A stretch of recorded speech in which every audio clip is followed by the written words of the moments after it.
called Ruby Takes a Trip, where at the end, it's a spiritual journey, but I took the piss out of it. So somebody channeled my father as a cat. It was nuts, and there was a lot of healing with things, putting it on me. And Dr. Barbara married me on a beach. Dr. Barbara took me and 3 Puerto Rican ladies to the beach and said, "Do you, Ruby? Take you, Ruby?" And I went, "To me, Ruby, take me." And she went, so we had, the wedding march was playing. I married myself, and then I took myself on a honeymoon. This was really true. So I went from one crazy person to another, and then I wanted it to end seriously. So I ended up on a vision quest, and I could have done chief running, Lou, but I chose somebody who takes Vietnam vets and kids with chronic illnesses to do these vision quests. So I chose him. He takes me into the forest with other people. I'm laughing, and he said, "Shut up now. You had to give back something to the circle." And I gave my mirror, because I'd been doing, vanity throughout the whole film. And then they sent me into the mountains with no food. Are you in India at this point? No. Are you in India yet? No. No. I think India. Oh no, I'll tell you, I'm going to India. I'll just say I did this vision quest. At the end, it was quite profound, because I did lose my fear of death, and the film ends in a very profound way, where we had to go around the fire and we all had to say something, and I said, I didn't make it up, but I said, God is in the details. It was a profound experience.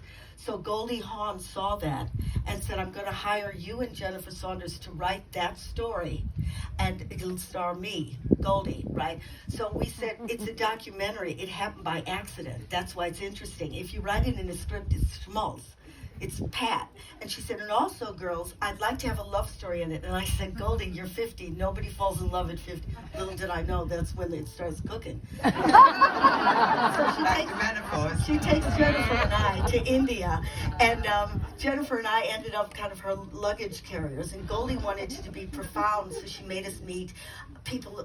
Parshima, girls, I want you to meet him. He's, he had paraplegic, but I want him in the film, because I said, "Parmisha, you're so," and he'd go, "Goldie, you're so awesome." And so the scene ends with them dancing and dancing to Barbara Streisand singing "People." Scenes of such madness that Jennifer and I couldn't look at each other. We had to take turns going to the loo. The film she wanted, we wrote, right? But we wrote it with taking the piss about this crazy 50-year-old. And the story wasn't bad, because it took place because her husband died on her 50th birthday, and he wrote in his will, "Take my ashes back to India," because they met as hippies. And the last scene is awesome. Goldie would be throwing his ashes into the water, right? And she would be declared a saint. She wanted it all about Goldie and all about, how amazing she was.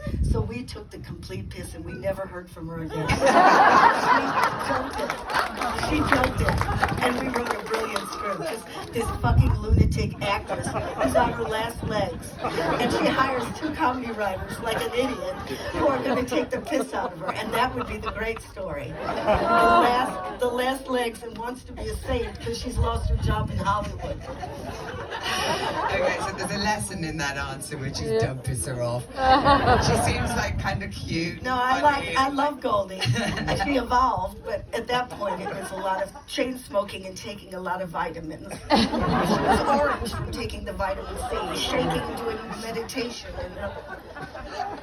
Let's move